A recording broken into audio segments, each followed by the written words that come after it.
Hello students, welcome to my e-learning class. It is my 7th lecture on valuation of goodwill. Here I am explaining about the adjusted profits. Valuation of goodwill ಮಾಡ್ತಿರಬೇಕಾದ್ರೆ ನಾವು past year ಪ್ರಾಫಿಟನ್ನು consider ಮಾಡಿರ್ತೀವಿ, ಲೆಕ್ಕಕ್ಕೆ ತಗೋತೀವಿ to know the future maintainable profit. which decides the future profit earning capacity. ಮುಂದಿನ ದಿವಸದೊಳಗೆ ನಮಗೆ profit ಎಷ್ಟು ಬರ್ತೈತಿ ಅನ್ನೋದನ್ನು decide ಮಾಡಾಕತ್ತೈತದಲ್ಲಿ. Therefore, it is very necessary to make the appropriate adjustment to the past year's profit. We have to verify these profits taken to evaluate the goodwill. Valuation of ಗುಡ್ವಿಲ್ಗೆ ತೊಗೊಂಡಂತಹ past year profits ಏನದಾವಲ್ಲ, 4 ವರ್ಷ ತೊಗೋರಿ 5 ವರ್ಷ ತೊಗೋರಿ, ಆ profits ಸರಿಯಾದ ಒಂದು ರಿಸಲ್ಟನ್ನು ಕೊಡಾಕತ್ತೈತಿ, ಆ್ಯಕ್ಯುರೇಟ್ ರಿಸಲ್ಟ್ ಕೊಡಾಕತ್ತೈತಿ ಅಥವಾ ಆ್ಯಕ್ಯುರೇಟ್ ಪ್ರಾಫಿಟ್ಸ್ ಅದಾವ ಅನ್ನೋದು ಸ್ಕ್ರೂಟಿನಿ ಮಾಡಬೇಕಾಗ್ತೈತಿ. Because when we scrutinise the profits we may find some of the variations. ಕೆಲವೊಂದಿಷ್ಟು ವೇರಿಯೇಷನ್ಸನ್ನು ನಾವು ಕಾಣಬಹುದಲ್ಲೇ.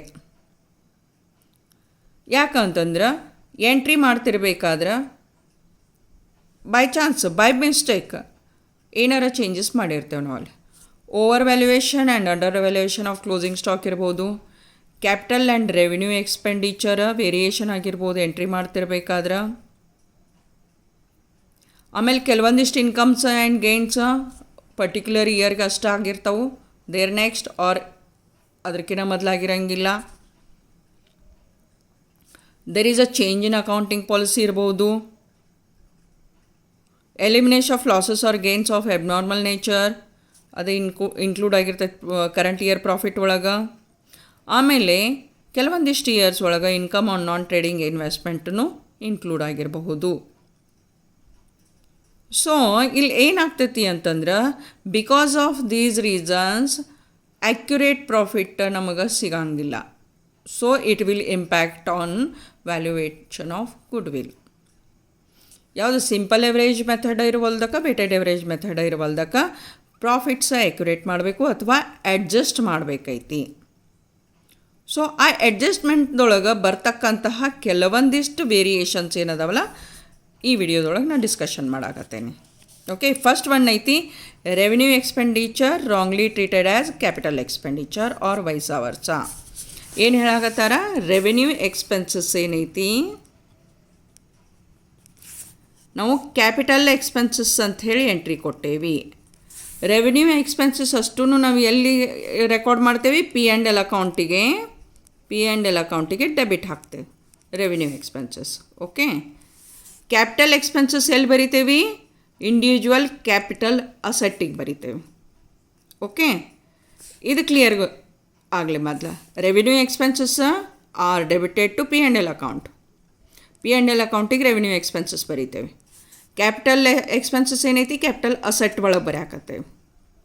So when revenue expenses are entered in capital expenses, revenue expense ಇದ್ದದನ್ನು ಕ್ಯಾಪಿಟಲ್ ಎಕ್ಸ್ಪೆನ್ಸಸ್ಗೆ ಬರೋದ್ರಿ ಅಂದ್ರೆ ಪಿ ಆ್ಯಂಡ್ ಎಲ್ ಅಕೌಂಟಿಗೆ ಡೆಬಿಟ್ ಹಾಕಲೇ ಇಲ್ಲ ಅಂದು ಹೊತ್ತಿನಾಗ ಪ್ರಾಫಿಟ್ಟಿಗೆ ಏನು ಇಂಪ್ಯಾಕ್ಟ್ ಮಾಡ್ತೈತಿ ಇದು ರೆವಿನ್ಯೂ ಎಕ್ಸ್ಪೆನ್ಸ, ಪ್ರಾಫಿಟನ್ನು ಹೆಚ್ಚು ಮಾಡ್ತೈತಿ. So at that time you have to deduct it. ಆ ಒಂದು ವರ್ಷಕ್ಕೆ ರೆವಿನ್ಯೂ ಎಕ್ಸ್ಪೆನ್ಸ್ ಏನೈತಿ ಅದನ್ನು ನೀವು ಡಿಡಕ್ಟ್ ಮಾಡಬೇಕಾಗ್ತೈತಿ. ಇದು ಒಂದು ಇಂಪ್ಯಾಕ್ಟ್ ಐತಿ. ಓಕೆ, ಇದು ಒಂದು ಇಂಪ್ಯಾಕ್ಟ್ ಐತಿ. ಈಗ revenue expense P and L ಅಕೌಂಟಿಗೆ ನೀವು ಡೆಬಿಟ್ ಹಾಕ್ಲಾರ್ದ ಕ್ಯಾಪಿಟಲ್ ಅಸೆಟ್ ಅಂತ ಹೇಳಿ ಕನ್ಸಿಡರ್ ಮಾಡಿದ್ರಿ ಅಂದ್ರೆ, ಅಸೆಟ್ ಅಂತ ಹೇಳಿ ಕನ್ಸಿಡರ್ ಮಾಡಿರಲ್ಲ ನೀವು. ಅಸೆಟ್ ಅಂತಂದಮೇಲೆ ಡೆಪ್ರಿಷಿಯೇಷನ್ ಚಾರ್ಜ್ ಮಾಡಿದ್ರಿ, ಹೌದು ಇಲ್ಲೋ? ಡೆಪ್ರಿಷಿಯೇಷನ್ ಚಾರ್ಜ್ ಮಾಡಿದ್ರಿ. ದ್ಯಾಟ್ ಮೀನ್ಸ್ ಡೆಪ್ರಿಷಿಯೇಷನ್ ಎಲ್ಲಿ ಚಾರ್ಜ್ ಮಾಡ್ತೀರಿ ನೀವು? As expenses it is debited to P and L account. P and L ಅಕೌಂಟಿಗೆ ಡೆಬಿಟ್ ಹಾಕಿರೋದನ್ನು ಅಂದು ಹೊತ್ತಿನಾಗ ಪ್ರಾಫಿಟ್ ಏನು ಮಾಡಿರ್ತೈತೆ ಅದು ಡೆಪ್ರಿಷಿಯೇಷನ್ನ ಡಿಡಕ್ಟ್ ಮಾಡಿರ್ತೈತಿ, ಲೆಸ್ ಮಾಡಿರ್ತೈತಿ. ಸೊ ಆ ಹೊತ್ತಿನಾಗ ನೀವೇನು ಮಾಡಬೇಕಾಕತಿ, ಡೆಪ್ರಿಷಿಯೇಷನನ್ನು ಆ್ಯಡ್ ಮಾಡಬೇಕೈತಿ. ಓಕೆ, ಎಕ್ಸ್ಪೆನ್ಸ್ ಏನು ಕ್ಯಾಪಿಟಲ್ ಎಕ್ಸ್ಪೆನ್ಸ್ ಅಂತ ಹೇಳಿ ಮಾಡಿರಿ, ಆ ಹೊತ್ತಿನಾಗ ಅದನ್ನು ಫಸ್ಟಿಗೆ ಡಿಡಕ್ಟ್ ಮಾಡಬೇಕೈತಿ. because it has increased the profit. Along with that depreciation ಅನ್ನು ಚಾರ್ಜ್ ಮಾಡಿರ್ತೀರಿ, ಆ ಡೆಪ್ರಿಷಿಯೇಷನ್ ಏನೈತಿ ಆ್ಯಡ್ ಮಾಡಬೇಕೈತಿ. ಅದ್ರ ನೆಕ್ಸ್ಟ್ ಏನು ಹೇಳ್ತಾರೆ, ಕ್ಯಾಪಿಟಲ್ ಎಕ್ಸ್ಪೆನ್ಸರ್ ರೆವಿನ್ಯೂ ಎಕ್ಸ್ಪೆನ್ಸಸ್ ಅಂತ ಹೇಳಿ ಕನ್ಸಿಡರ್ ಮಾಡಿದ್ರಿ, ಉಲ್ಟಾ ಮಾಡಿದ್ರಿ. ಇಲ್ಲೇ ಕ್ಯಾಪಿಟಲ್ ಎಕ್ಸ್ಪೆನ್ಸಸ್ ಐತಿ ಅಂದರೆ ಕ್ಯಾಪಿಟಲ್ ಅಸೆಟ್ ಇತ್ತು, ಅದನ್ನು P&L ಅಕೌಂಟಿಗೆ ಡೆಬಿಟ್ ಹಾಕಿದ್ರಿ. ಆವತ್ನಾಗ ಅದು ಪ್ರಾಫಿಟ್ ಕಡಿಮೆ ಮಾಡಿರ್ತತಿ. ಸೊ ಆ ಹೊತ್ನಾಗ ಪ್ರಾಫಿಟ್ಟನ್ನು ಆ್ಯಡ್ ಮಾಡಬೇಕು. ಏನು ಮಾಡಬೇಕಿಲ್ಲ, ಪ್ರಾಫಿಟ್ಟನ್ನು ಆ್ಯಡ್ ಮಾಡಬೇಕು. ಹಂಗಾದ್ರೆ ಅದ್ರ ಉಲ್ಟಾ ಇಲ್ಲಿ ಡೆಪ್ರಿಷಿಯೇಷನ್ ಏನು ಮಾಡಬೇಕೈತಿ, ಡೆಪ್ರಿಷಿಯೇಷನ್ ಚಾರ್ಜ್ ಮಾಡಿಲ್ಲ ನೀವು ಇಲ್ಲೇ, ಯಾಕಂದ್ರೆ P&L ಅಕೌಂಟಿಗೆ ಹಾಕಿರಿ, ಅಸೆಟ್ದೊಳಗೆ ಅದ್ರದ್ದು ಅಮೌಂಟ ಬರೋದಿಲ್ಲ, ಡೆಪ್ರಿಷಿಯೇಷನ್ ಹಾಕಿಲ್ಲ ಅಂತಂದಮೇಲೆ ಡೆಪ್ರಿಷಿಯೇಷನ್ ಏನು ಮಾಡಬೇಕೈತಿ, ಇಲ್ಲೇ ಡಿಡಕ್ಟ್ ಮಾಡಬೇಕೈತಿ. ಓಕೆ, ಡಿಡಕ್ಟ್ ಮಾಡಬೇಕೈತಿ. So it is the first adjustment, ಅಂದ್ರೆ ಅಡ್ಜಸ್ಟೆಡ್ ಪ್ರಾಫಿಟ್ಗೆ ಫಸ್ಟ್ ಅಡ್ಜಸ್ಟ್ಮೆಂಟ್ ಐತಿ. ಇನ್ನು ಎರಡನೇದ್ರೊಳಗೆ over valuation or under valuation of closing stock. Closing stock ಏನೈತಿ, ಕ್ಲೋಸಿಂಗ್ ಸ್ಟಾಕ್ ಓವರ್ ವ್ಯಾಲ್ಯೂಯೇಷನ್ ಆಗೈತಿ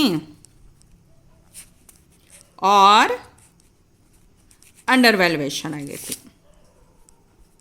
ಆ್ಯಕ್ಯುರೇಟ್ ಇತ್ತು, ಪ್ರಾಬ್ಲಮ್ ಇಲ್ಲ. ಓಕೆ, ಓವರ್ ವ್ಯಾಲ್ಯೂಯೇಷನ್ ಆತಂದ್ರೆ ಫಸ್ಟಿಗೆ and its impact on next year. ಯಾಕಂದರೆ ಈ ವರ್ಷದ ಕ್ಲೋಸಿಂಗ್ ಸ್ಟಾಕ್ನ ಏನೈತಿ, ನೆಕ್ಸ್ಟ್ ಇಯರ್ ಏನಿರ್ತೈತಿ, ಓಪನಿಂಗ್ ಸ್ಟಾಕ್ ಇರ್ತೈತಿ. ಅಂದ್ರೆ ಓವರ್ ವ್ಯಾಲ್ಯೂಯೇಷನ್ ಇತ್ತು, ನೆಕ್ಸ್ಟ್ ಇಯರ್ನೂ ಅದ್ರದ್ದು ಇಂಪ್ಯಾಕ್ಟ್ ಐತಿ. ಅಂಡರ್ ವ್ಯಾಲ್ಯೂಯೇಷನ್ ಇತ್ತು, ಅದ್ರ ನೆಕ್ಸ್ಟ್ ಇಯರ್ನೂ ಏನೈತಿ, ಅದ್ರದ್ದು ಇಂಪ್ಯಾಕ್ಟ್ ಇರ್ತೈತಿ. When you have over valued the closing stock P&L ಅಕೌಂಟಿಗೆ ಕ್ರೆಡಿಟ್ ಸೈಡ್ ಬರ್ದಿರಿ, ದ್ಯಾಟ್ ಮೀನ್ಸ್ ಎಕ್ಸೆಸ್ ಪ್ರಾಫಿಟ್ ತೋರಿಸೈತೆ ಅಲ್ಲೇ, ಅದಕ್ಕೆ ಅದನ್ನು ಡಿಡಕ್ಟ್ ಮಾಡಬೇಕು. ಓವರ್ ವ್ಯಾಲ್ಯೂಯೇಷನ್ ಇತ್ತು ಅಂತಂದರೆ ಏನು ಮಾಡ್ತೀರಿ, ಫಸ್ಟ್ ಇಯರಿಗೆ, ಅದು ಫಸ್ಟ್ ಇಯರ್ ಏನು ಮಾಡ್ತೀರಿ, ಡಿಡಕ್ಟ್ ಮಾಡಬೇಕೈತೆ. ಅದನ್ನು ಫಸ್ಟ್ ಇಯರ್ಗೆ ಅದನ್ನು ಡಿಡಕ್ಟ್ ಮಾಡಬೇಕೈತಿ. ಯಾಕಂದ್ರೆ ಓವರ್ ವ್ಯಾಲ್ಯೂಯೇಷನ್ ಪ್ರಾಫಿಟ್ಟ ಹೆಚ್ಚು ಮಾಡಿರ್ತೈತೆ.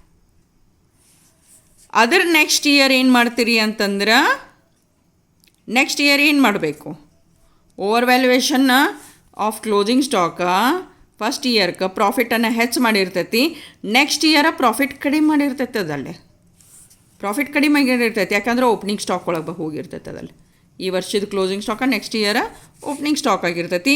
ಸೊ ಸೆಕೆಂಡ್ ಇಯರ್ಗೆ ಇನ್ಕ್ರೀಸ್ ಮಾಡಬೇಕು. ಓಕೆ, ಫಸ್ಟ್ ಇಯರ ಡಿಕ್ರೀಸ್ ಮಾಡ್ತೀರಿ ಓವರ್ ವ್ಯಾಲ್ಯೂಯೇಷನ್, ನೆಕ್ಸ್ಟ್ ಇಯರ ಅದನ್ನು ಆ್ಯಡ್ ಮಾಡಬೇಕು. ಅದರದ ಉಲ್ಟಾ ಅಂದರೆ 2 ವರ್ಷಕ್ಕೆ ಇಂಪ್ಯಾಕ್ಟ್ ಐತಿ. ಇಲ್ಲಿ ಕ್ಲೋಸಿಂಗ್ ಸ್ಟಾಕದ್ದು 2 ವರ್ಷಕ್ಕೆ ಇಂಪ್ಯಾಕ್ಟ್ ಐತಿ. ಅಂಡರ್ ವ್ಯಾಲ್ಯೂಯೇಷನ್ ಇತ್ತು, ಪ್ರಾಫಿಟ್ಟನ್ನು ಏನು ಮಾಡಿರ್ತೈತೆ, ಅದು ಹೆಚ್ಚು ಮಾಡಿರ್ತೈತಿ. ಪ್ರಾಫಿಟ್ಟನ್ನು ಅಂಡರ್ ವ್ಯಾಲ್ಯೂಯೇಷನ್ ಇತ್ತು ಅಂತಂದ್ರೆ ಪ್ರಾಫಿಟ್ಟನ್ನು ಕಡಿಮೆ ಮಾಡಿರ್ತೈತಿ.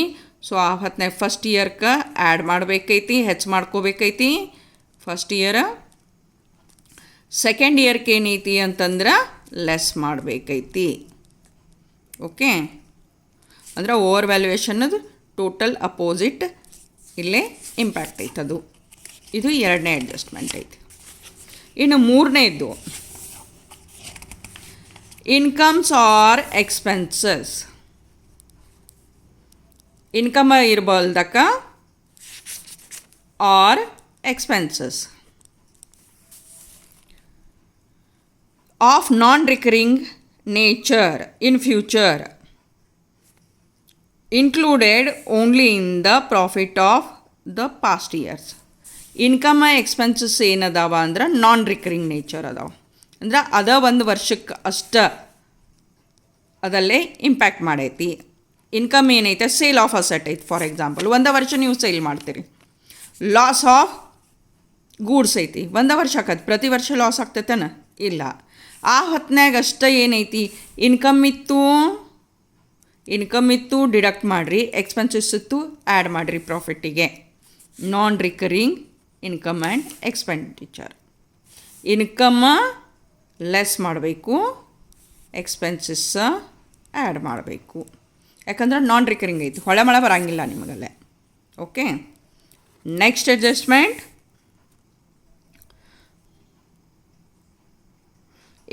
Incomes and expenses expected to be earned or to be incurred. Next year ಒಳಗೆ ಒಂದು ಇನ್ಕಮ್ ಇನ್ಕರ್ ಮಾಡ್ಬೋದು. ಇದು ಹಳೇದೈತಿ, ಅಂದ್ರೆ ಪಾಸ್ಟ್ ಇಯರ್ಸಿಗೆ ಐತಿ. ಈಗೇನೈತಿ ಅಂದ್ರೆ ಇನ್ ಫ್ಯೂಚರ್, ಮುಂದಿನ ದಿವಸದೊಳಗೆ. ಫಾರ್ ಎಕ್ಸಾಂಪಲ್, ಇಲ್ಲಿವರೆಗೂ ಲಾಸ್ ಆನ್ ಫೈರ್ ಮೇಲೆ ನಾವು ಇನ್ಶೂರೆನ್ಸ್ ಹಾಕ್ತಿರ್ಲಿಲ್ಲ, ಇನ್ಮೇಲೆ ಹಾಕ್ತೇವೆ. ಆವತ್ತಿನಾಗ ಎಕ್ಸ್ಪೆನ್ಸ್ ಇನ್ಕರ್ ಆಗಾಕತ್ತೈತಿ. ಪ್ರತಿ ವರ್ಷ ಎಕ್ಸ್ಪೆನ್ಸಸ್ ಲೆಸ್ ಮಾಡಿರಿ ಪ್ರಾಫಿಟಿಗೆ. ಪ್ರತಿ ವರ್ಷ ಮಾಡೋದೈತಿ. ಇನ್ಕಮ್ಮ ಆ್ಯಡ್ ಮಾಡಿರಿ. ಯಾವಾಗ? ಇನ್ ಫ್ಯೂಚರ್ ಇದ್ದಾಗ. ಇಲ್ಲೇ it is for past years. ಇದು ಇನ್ ಫ್ಯೂಚರ್, ಮುಂದಿದ್ದಾಗ, ಮುಂದಿನ ದಿವಸದೊಳಗೆ. ಅಲ್ಲಿ ಅಡ್ಜಸ್ಟ್ಮೆಂಟ್ ಕೊಟ್ಟಿರ್ತಾನೆ, ಅಕಾರ್ಡಿಂಗ್ಲಿ ಮಾಡೋದೈತೆ ನಿಮಗೆ. There next, different rate of income taxes. ಪ್ರತಿ ವರ್ಷ ಇನ್ಕಮ್ ಟ್ಯಾಕ್ಸ್ ಸೇಮ್ ಇರ್ತೈತೆ ಅಂತಿಲ್ಲ. Income tax rates accordingly changes ಮಾಡಬೇಕೈತಿ. ಆ್ಯಡ್ ಲೆಸ್ ಮಾಡಬೇಕೈತಿ. ಪ್ರಾಫಿಟ್ ಹೆಚ್ಚಾಕಿತ್ತು ಕಡಿಮೆ ಮಾಡಿರಿ, ಕಡಿಮೆ ಆಕಿತ್ತು ಆ್ಯಡ್ ಮಾಡಿರಿ, ಅಷ್ಟು ಅಮೌಂಟ್ ಒಳಗೆ. There next, effect of changes in accounting policies. Accounting policies ಏನೈತಿ? Closing stock valuation for example. ಬೇರೆ ಬೇರೆ ಮೆಥಡ್ ಅದಾವೆ. ಮಾರ್ಕೆಟ್ ಪ್ರೈಸಕ್ಕೆ ಅದರ್ವೈಸ್ ಕಾಸ್ಟ್ ಪ್ರೈಸ. ಅದರೊಳಗೆ ಅಕೌಂಟಿಂಗ್ ಪಾಲಿಸಿ ಚೇಂಜ್ ಮಾಡಿದ್ರಿ ನೀವು. ಓಕೆ, ಅಕೌಂಟಿಂಗ್ ಪಾಲಿಸಿ ಏನೈತಿ ಚೇಂಜ್ ಮಾಡಿದ್ರಿ ನಡುನ ಯಾವಾಗಾರ. ಆ ಹೊತ್ತಿನಾಗ ಏನೈತಿ ಅದರ ಇಂಪ್ಯಾಕ್ಟ ನಿಮ್ಮ ಎಕ್ಸ್ಪೆನ್ಸಸ್ ಮೇಲೆ ಬರ್ತೈತಿ. ಡೆಪ್ರಿಷಿಯೇಷನ್ನ, ರೆಡ್ಯೂಸಿಂಗ್ ಬ್ಯಾಲೆನ್ಸ್ ಮೇಲೆ. ಮೊದಲು ಇಶ್ಯೂಸ್ದಾಗ ಇನ್ಸ್ಟಾಲ್ಮೆಂಟ್ ಮೆಥಡ್ ಮಾಡ್ತಿದ್ರಿ, ಈಗ ಇನ್ನೇನೈತಿ ರೆಡ್ಯೂಸಿಂಗ್ ಬ್ಯಾಲೆನ್ಸ್ ಮಾಡ್ತೀರಿ. ಅದ್ರ ಇಂಪ್ಯಾಕ್ಟ್ ಏನೈತಿ ಪ್ರಾಫಿಟ್ಗೆ ಆಗ್ತೈತಿ. ಆ ಹೊತ್ತಿನಾಗ ಪ್ರಾಫಿಟ್ಟ ಹೆಚ್ಚು ಮಾಡ್ತಿತ್ತು, ಅದನ್ನು ಕಡಿಮೆ ಮಾಡಿರಿ, ಕಡಿಮೆ ಆಕಿತ್ತು ಹೆಚ್ಚು ಮಾಡಿರಿ, ಅಷ್ಟೇ. ಅಕೌಂಟಿಂಗ್ ಪಾಲಿಸಿ ಚೇಂಜ್ ಆದ ಹೊತ್ತಿನಾಗ. There next is income on non trading investment. ಲಾಸ್ಟ್ದೇನೈತಿ? Income on non trading. Non trading investment ಇತ್ತು ಅಂತಂದ್ರೆ ಆ ವರ್ಷಕ್ಕಷ್ಟೇ ಇನ್ಕಮ್ ಬಂದಿರ್ತೈತೆ ನಿಮ್ದು. ಇನ್ವೆಸ್ಟ್ಮೆಂಟ್ ಮಾಡಿರಿ ಶೇರ್ಸ್ ಒಳಗೆ, ಡಿವಿಡೆಂಡ ಅದು ಒಂದು ವರ್ಷ ಕೊಡ್ಬೋದು. ಎವ್ರಿ ಇಯರ್ ಸೇಮ್ ಇರ್ತೈತೆ ಅಂತಿಲ್ಲ. ಡಿವೆಂಚರ್ ಒಳಗೆ ಇನ್ವೆಸ್ಟ್ಮೆಂಟ್ ಮಾಡಿರಿ, ಅದರ್ವೈಸ್ ಬ್ಯಾಂಕ್ನಾಗ ಮಾಡಿರಿ, ಯಾವುದಾರ ಸೆಕ್ಯೂರಿಟಿ ಒಳಗೆ ಮಾಡಿರಿ, ಅವಾಗಷ್ಟೇ ಇನ್ಕಮ್ ಕೊಡ್ತೈತಿ. ರೆಗ್ಯುಲರಾಗಿ ಇನ್ಕಮ್ ಕೊಡ್ತೈತೆ ಅಂತಿಲ್ಲ. ಅದರ್ವೈಸ್ ಸೇಲ್ ಆಫ್ ಏನೇ ಸೆಕ್ಯೂರಿಟೀಸ್ ಐತಿ, ಆ ವರ್ಷಕ್ಕಷ್ಟೇ ಇಂಪ್ಯಾಕ್ಟ್ ಮಾಡಿರ್ತೈತೆ ಅದಲ್ಲೇ. ಓಕೆ, ಸೊ ಆ ಹೊತ್ತಿನಾಗ ಏನೈತಿ ಅಂತಂದ್ರೆ ಪ್ರಾಫಿಟ್ ಮೇಲೆ ಅಡ್ಜಸ್ಟ್ ಮಾಡಬೇಕೈತಿ. These are the reasons for the adjustment. ಇವನ್ನೇನೈತಿ ಅಂತಂದ್ರೆ ಅಡ್ಜಸ್ಟೆಡ್ ಪ್ರಾಫಿಟ್ಸ್ ಅಂತ ಹೇಳ್ತೇವೆ. ಇದನ್ನು ಅಡ್ಜಸ್ಟ್ ಮಾಡಿದ್ಮೇಲೆ ಅಡ್ಜಸ್ಟೆಡ್ ಪ್ರಾಫಿಟ್ ಅಂತ ಹೇಳ್ತೇವೆ. ಯಾವ ವರ್ಷಕ್ಕೆ ಬಂದಿರ್ತೈತಿ ಆ ವರ್ಷ ಮೇಲೆ ಅದನ್ನು ಮಾಡಬೇಕೈತಿ. So on this, in my next video I am solving a problem. Thank you for watching my video. Please like, share and subscribe my channel for further updates. Thank you.